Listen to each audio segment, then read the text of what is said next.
tensions between Saudi Arabia and Iran escalate, we speak to Dr. Sreeram Chaulia, the Dean at the Jindal School of International Affairs, about the shifting geopolitical dynamics. He joins us on the show tonight. All right, this is, of course, the final word, but on to the big geopolitical story that is developing and escalating. We now know that Saudi Arabia and Iran have really started this year by reigniting a very old feud. And now the wildfire is spreading across the Middle East, because we've seen that Bahrain and Sudan have also broken diplomatic ties with Iran yesterday. Kuwait has also just announced it is recalling its ambassador to the country as well, Vikram. Yes, so these geopolitical tensions are clearly mounting. Let's put this in perspective. Joining us now to discuss the biggest meltdown in relations between the rival Muslim powers since the 1980s and the drastic change in geopolitical dynamics is Dr. Sreeram Chaulia, who is Dean at the Jindal School of International Affairs. It's great to have you with us, Doctor. Dr. Chaulia, thank you very much for being on the final word. Now, we are really looking at an increasing escalation of tensions between Saudi Arabia and Iran. You know, how bad is it looking and is it going to be? Because these are the two heavyweights of the Middle East. So how are you really assessing the situation at this stage?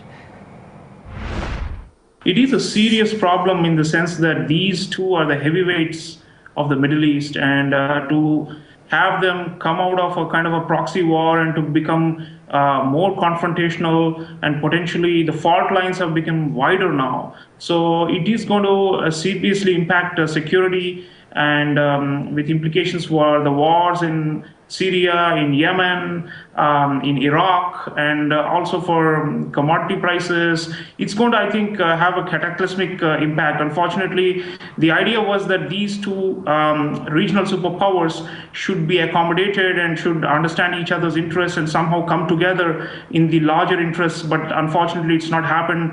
The Saudis have actually overplayed the hand and become more repressive against the Shiite minorities, and Iran has to then respond equally aggressively, because it sees itself as a custodian of the rights of all the Shiites around the world. So it is a sectarian conflict, but with geopolitical overtones. And while these two countries have been at loggerheads for a long time, I have never seen it come down to this level where they have cut off diplomatic relations. The other Sunni allies of Saudi Arabia have also started boycotting Iran, and Iran has its own chips and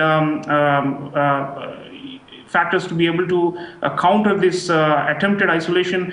And at the end of it, I think it is going to lay waste and make it bloodier, the whole terrain in the Middle East, which is not a happy new year at all. Yes, so considering that you haven't seen this in the past, Dr. Chaulia, just help us understand that this escalation that we are seeing, do you think it's a smart move or a desperate move by the Saudis, given the timing of the lifting of the sanctions on Iran? Well, the Saudi monarchy now is led by two relatively young princes, Mohammed bin Salman and Mohammed bin Naif. And both of them have been far more impulsive and aggressive in projecting Saudi power in the region, using Wahhabi Islam, and also trying to counter and push back what they perceive as Iran's rising Shia crescent. So I think they have actually overdone it, in my view, because what the execution of a nonviolent preacher like Sheikh Nimr is totally unwarranted. But what it has done is they wanted, in many ways, for this rapprochement between Iran and the West to be scuttled. And you're right that the sanctions are finally being lifted this month. Iran is expected to receive up to $100 billion. And by actually deepening the conflict and giving it a sectarian Shia versus Sunni overtone, the Saudis hope that they can recreate the bad blood between Iran and the West. There's also anxiety on the part of the Saudis about their own alliance with the United States, which is faltering. Because Saudi, remember, is no longer the main oil supplier to the US. The US has become much more self-reliant. And in fact, the US is now actually exporting oil. So there's also a kind of a clash of interest between Saudi and the US. And Iran is somehow seen to be the reason for this, and therefore the Saudis are expressing their frustrations in this fashion. Okay, that's dangerous frustration we're looking at, but the larger question now remains, will the United States be recalibrating its alliances? And also, Dr. Chaulia, what kind of a role do you think Russia and China can play given this situation? Well, for the US, I think they are now realigning gradually. It's a process. They're going to move more and more away from the Saudi Arabia-led Gulf Cooperation Council and somewhat closer to Iran. And I think that process is irreversible.